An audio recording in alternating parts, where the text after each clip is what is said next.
আমি ব্রাহ্মণ্যবাদের একজন অনুসারী, কিন্তু আমি ইসলামের অনেক কিছুই পছন্দ করি। কিন্তু ইসলামের নিয়ম অনুসরণ করতে হলে আমাকে কি ইসলামে ধর্মান্তরিত হতে হবে? আসসালামু আলাইকুম সুপ্রিয় দর্শক মণ্ডলী, আশা করি মহান আল্লাহ রব্বুল আলামিনের অশেষ মেহেরবানি ও দয়ায় আপনারা সকলেই ভালো আছেন। আজকের টপিক প্রশ্নোত্তর পূর্বে এক অমুসলিম বোন ডক্টর জাকির নায়ক স্যারকে কিছু প্রশ্ন করলেন এবং ডক্টর জাকির নায়ক স্যার প্রশ্নের উত্তর দিলেন এবং উত্তরে অনুপ্রাণিত হয়ে অমুসলিম বোনটি মুসলিম গ্রহণ করলেন। অমুসলিম বোনের প্রশ্নগুলি কি ছিল এবং কেনই বা ইসলাম গ্রহণ করলেন, চলুন দেখি। দেরি না করে ভিডিওটি শুরু করা যাক। এরকম ইসলামিক ভিডিও পেতে ভিডিওতে লাইক এবং চ্যানেলটি সাবস্ক্রাইব করে সাথেই আমি থাকবেন। ব্রাহ্মণ্যবাদের একজন অনুসারী, কিন্তু আমি ইসলামের অনেক কিছুই পছন্দ করি। কিন্তু ইসলামের নিয়ম অনুসরণ করতে হলে আমাকে কি ইসলামে ধর্মান্তরিত হতে হবে, নাকি আমার ব্রাহ্মণ্যবাদের ধর্ম পালন করেই আমি ইসলামের বিভিন্ন নিয়ম অনুসরণ করতে পারবো? স্যার, আমি আপনার অনেক বক্তৃতাই দেখেছি, যেমন ইসলাম ও হিন্দু ধর্মের মধ্যে সাদৃশ্য এবং আরো অনেকগুলো। আপনার বক্তৃতা আমি খুবই পছন্দ করি। বোন খুব সুন্দর একটা প্রশ্ন করলেন।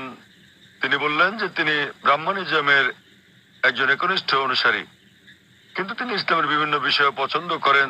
তার প্রশ্ন হচ্ছে যে তিনি কি ইসলামের এই সব বিষয় অনুসরণ করতে পারেন এবং একই সাথে তারা ব্রাহ্মণিজমও চর্চা করতে পারেন। তিনি আমার অনেক লেকচার দেখেছেন এবং অনেকটা পছন্দ করেন। বোন, প্রথমে আপনাকে বলি যে ইসলাম বা মুসলমান হওয়া কোনো উপাধি নয়। ইসলাম আবিধানিকভাবে বোঝায় শান্তি, যা পাওয়া যায় নিজেকে আল্লাহর কাছে সমর্পণ করে। তাই যে কোনো মানুষ যদি সে তার ইচ্ছা অনিচ্ছাকে আল্লাহর কাছে সমর্পণ করে, তাহলে সে একজন মুসলিম। শুধুমাত্র মোহাম্মদ, জাকির, আব্দুল্লাহ, সুলতান, শাকির নাম হলে মুসলমান হওয়া যায় না, বা ফাতিমা, আয়েশা, এইসব নামগুলো আপনাকে মুসলিম বানাবে না। মুসলমান মানে যে তার ইচ্ছা অনিচ্ছাকে আল্লাহর কাছে সমর্পণ করে। তো প্রথমেই খুঁজে বের করতে হবে আপনাকে মহান আল্লাহর আদেশ কি। বোন বলেছেন যে তিনি ব্রাহ্মণিজমের একজন একনিষ্ঠ অনুসারী এবং তিনি ইসলামেরও বিভিন্ন বিষয় পছন্দ করেন। আর তিনি আমার অনেক বক্তৃতা দেখেছেন, যার মধ্যে ইসলাম ও হিন্দুইজমের সাদৃশ্য আছে। যদি এটা দেখে থাকেন তাহলে উত্তর দেওয়াটা আমার জন্য সহজ হবে, আপনার পক্ষে বোঝাটাও সুবিধা হবে। আপনি যদি দেখে থাকেন আমার হিন্দুইজম ইসলামের সাদৃশ্য নিয়ে বক্তৃতা, যেটা আমি বোধহয় প্রথম শান্তি সম্মেলন চেন্নাইয়ে দিয়েছিলাম, ইসলাম ও হিন্দু ধর্মের মধ্যে সাদৃশ্য। বোন, আপনি যদি ভেবে দেখেন, এমনকি যদি হিন্দু ধর্মের বইগুলোও পড়ে থাকেন, হিন্দু ধর্মগ্রন্থগুলো বলে যে নিজের ইচ্ছাকে ঈশ্বরের কাছে সমর্পণ করবেন। কিন্তু আমি যেটা বললাম যে সময়ের সাথে সাথে পূর্বের সকল ধর্মগ্রন্থ আগের মতো অবিকৃত অবস্থায় নেই। সেগুলো বিকৃতি এসেছে, জালিয়াতি হয়েছে, দুর্নীতি ঘটেছে। বেশিরভাগ পণ্ডিতগণই এই ধর্মগুলোর বিষয়ে, হোক সেটা হিন্দুইজম অথবা হোক খ্রিস্টানিজম অথবা ইহুদি ধর্ম, তারা একমত যে তাদের ধর্মগ্রন্থগুলো অবিকৃত রূপে সংরক্ষিত নেই। আর আপনি যদি আমার বক্তৃতা শুনে থাকেন, আমি শুরুতে যা বলেছিলাম, মহাভারত একটা গল্প যা অর্জুনের পিতামহ কর্তৃক বর্ণিত। এতে আছে ৮,০০০ শ্লোক। এরপর সময়ের সাথে সাথে পরিবর্তিত হতে হতে এতে চলে এলো ২৪,০০০ শ্লোক। এখন এর মধ্যে আছে ১,০০,০০০ বেশি শ্লোক। এটি কার কথা? মহাভারতের পণ্ডিতগণের। তো সময়ের সাথে সাথে সেগুলোতে হস্তক্ষেপ হয়েছে, তথ্য বিকৃতি ঘটেছে, কিন্তু তা সত্ত্বেও এরকম পরিবর্তনের পরও সবগুলো ধর্মগ্রন্থেই সর্বশক্তিমান ঈশ্বরের বাণী অবশিষ্ট রয়েছে। এবং আপনি যদি আমার বক্তৃতা শুনে থাকেন, সকল ধর্মের মূল কথা হচ্ছে সর্বশক্তিমান ঈশ্বর একজনই, তার কোনো মূর্তি নেই, তার কোনো ছবি নেই। সবগুলো ধর্মই বলে থাকে ঈশ্বর একজনই। আপনি হয়তো শুনেছেন আমার লেকচারে, আমি বলেছিলাম বিভিন্ন জায়গায়, যেমন ছান্দোক্য উপনিষদে অধ্যায় নম্বর ৬ অনুচ্ছেদ নম্বর ২ শ্লোক ১, একম বিদ্বিতীয়ম, মহান ঈশ্বর এক, অদ্বিতীয়। এবং শ্বেতাজ্বতর উপনিষদ অধ্যায় নম্বর ৪ শ্লোক নম্বর ১৯ এবং যজুর্বেদ অধ্যায় ৩২ শ্লোক ৩ বলা আছে, না তস্য প্রতিমা আস্তি, মহান ঈশ্বরের কোনো প্রতিমা নেই।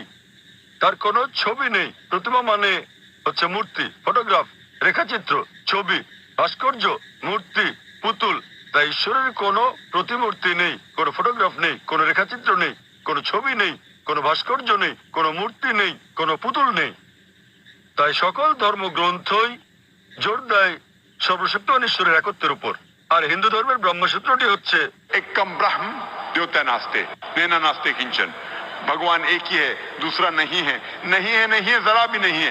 ঈশ্বর একজনই, দ্বিতীয় কেউ নেই, কেউ নেই, কেউ নেই, কোথাও কেউ নেই।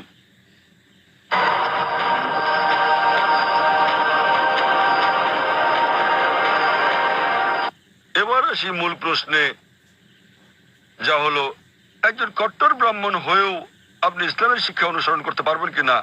বোন, একজন সাধারণ ব্রাহ্মণের পক্ষে মুসলিম হওয়ার চেষ্টা করাটা কঠিন, কিন্তু যদি কঠোর ব্রাহ্মণ হয়ে থাকেন, বেদকে কঠোরভাবে মেনে চলেন, তাহলে আপনার ইচ্ছা অনিচ্ছা ঈশ্বরের কাছে সমর্পণ করতেই হবে। আপনি যদি সাধারণ ব্রাহ্মণ হয়ে থাকেন যে কিছু নিয়ম মানেন আবার কিছু মানেন না, তাহলে আপনার পক্ষে ঈশ্বরের কাছে নিজের ইচ্ছাকে সমর্পণ করা কঠিন হবে। কিন্তু যদি কঠোর ব্রাহ্মণ হয়ে থাকেন, বেদকে কঠোরভাবে মেনে চলেন, তাহলে আগে আমি যা বলেছি আপনাকে মানতেই হবে। 3টি পংক্তি আমি বলেছি যে আপনাকে এক ঈশ্বরে বিশ্বাস করতে হবে, আপনি মূর্তি পূজা করতে পারবেন না। আপনাকে বিশ্বাস করতে হবে যে ঈশ্বর এক, তার কোনো প্রতিচ্ছবি নেই, কোনো ফটোগ্রাফ নেই, কোনো মূর্তি নেই। এবং যদি আপনার ধর্মগ্রন্থগুলো পড়ে থাকেন, সেগুলোতে সর্বশেষ এবং চূড়ান্ত নবী মোহাম্মদ সাল্লাল্লাহু সাল্লামের আগমনের কথা উল্লেখ করা হয়েছে। আর আপনি যদি আমার বক্তৃতা ইসলাম ও হিন্দু ধর্মের মধ্যে সাদৃশ্য আর হিন্দু ধর্মে মোহাম্মদ সাল্লাল্লাহু সাল্লাম এই দুটো দেখে থাকেন, আমি বিস্তারিত আলোচনা করেছি যে নবী মোহাম্মদ সাল্লাল্লাহু সাল্লামের কথা আপনাদের ধর্মগ্রন্থে আছে। তাই যদি আপনি খারাপ ব্রাহ্মণ হয়ে থাকেন, তাহলে আপনার এটা বিশ্বাস না করার কোনো সুযোগ নেই যে ঈশ্বর এক, তার কোনো চিত্র নেই, কোনো মূর্তি নেই। এবং আপনাকে এটা বিশ্বাস করতে হবে যে মহান ঈশ্বরের সর্বশেষ দূত, সর্বশেষ বার্তাবাহক কল্কি অবতার হচ্ছেন নবী মোহাম্মদ সাল্লাল্লাহু সাল্লাম। কিন্তু যখন আপনার ধর্মগ্রন্থ বলে যে আপনাকে কল্কি অবতার চূড়ান্ত দূতকে অনুসরণ করতে হবে, তো যখন আপনি এই দূত নবী মোহাম্মদ সাল্লাল্লাহু আলাইহি ওয়াসাল্লামের বাণীগুলো পড়বেন, তখন আপনি দেখবেন যে এই কথাগুলো আপনার ধর্মগ্রন্থগুলোতে যা লেখা আছে তার সাথে মিলে যাচ্ছে। আবার একই সাথে দেখবেন এটা আপনার ধর্মগ্রন্থের অনেক কথার বিরুদ্ধে যাচ্ছে।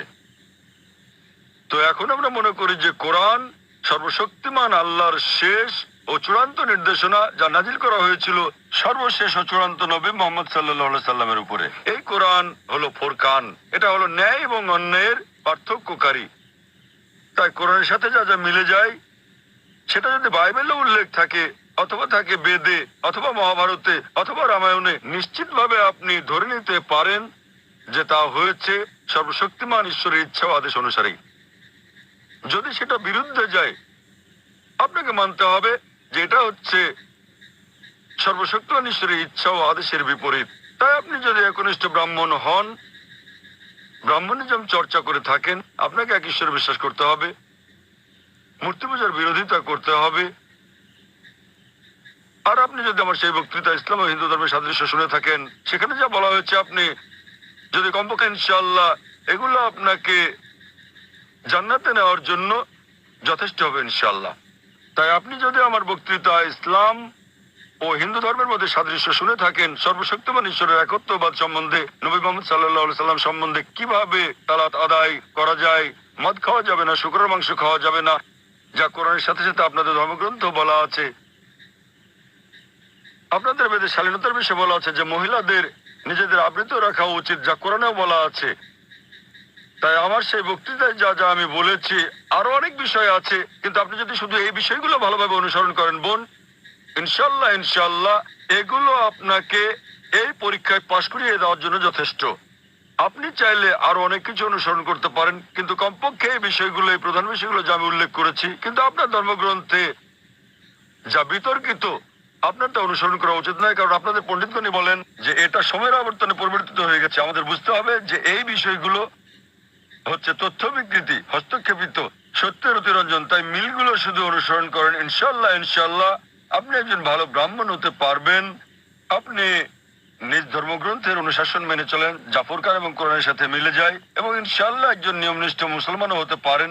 তো আশা করি ইনশাল্লাহ যে সর্বশক্তিমান আল্লাহ আপনাকে হৃদায়ত দান করুন। বোন, আপনি কি বিশ্বাস করেন ইসলাম ও হিন্দু ধর্মের সাদৃশ্য নিয়ে আমি আলোচনায় যে কথাগুলো বলেছিলাম, হ্যাঁ স্যার, পুরোপুরি। বোন আমার লেকচারের কথাগুলোর সঙ্গে আপনি একমত? জি স্যার। আপনি কি নিয়মগুলো মানতে রাজি আছেন? হ্যাঁ হ্যাঁ, রাজি আছি। তাহলে আপনি যেহেতু এগুলো মানতে রাজি আছেন, আমি যা বলেছি, সুতরাং আপনি প্রকৃতই নিজের ইচ্ছা অনিচ্ছাকে আল্লাহর কাছে সমর্পণ করলেন। আরবিতে আপনি বলতে পারেন মুসলমান, বাংলায় বলতে পারেন আল্লাহর কাছে নিজের ইচ্ছাকে সমর্পণকারী। তো যদি একমত হন যে ধর্মগ্রন্থগুলোতে বলা আছে এক ঈশ্বরের উপাসনা করতে হবে, তিনি ছাড়া আর উপাস্য নেই, মূর্তি পূজা করা অন্যায়, আপনি যদি সর্বশেষ ও চূড়ান্ত নবী কলকি অবতার মুহাম্মদ সাল্লাল্লাহু আলাইহি সাল্লাম এবং তার শিক্ষার উপর বিশ্বাস রাখেন, তাহলে আমার মতে, আমি যদি আরবিতে বলি, আমাকে বলতে হবে যে আপনি ইসলাম ধর্ম পালন করছেন এবং আপনি একজন মুসলিম। বোন, আপনি কি একমত আছেন? জি স্যার, একমত। তাহলে আপনি কি জনসমক্ষে বলতে পারবেন যে আরবি নিয়মে আপনি একজন মুসলিম?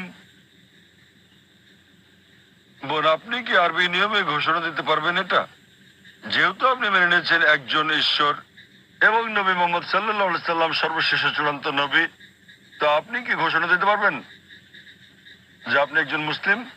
আমি বলছি না যে আমি একজন মুসলিম, যদিও আপনি যা বলেছেন আমি তার সাথে একমত। এখন আপনি যদি মেনে নেন যে ঈশ্বর একজন এবং তার হ্যাঁ। কোনো মূর্তি বা ছবি নেই এবং একমাত্র তারই উপাসনা করতে হবে, আর আপনি যদি মেনে নেন যে নবী মুহাম্মদ সাল্লাল্লাহু আলাইহি সাল্লাম আল্লাহ প্রেরিত দূত, এই দুটোই যথেষ্ট আপনাকে ইসলাম ধর্মের জগতে নিয়ে আসার জন্য, আপনি পাস করেছেন।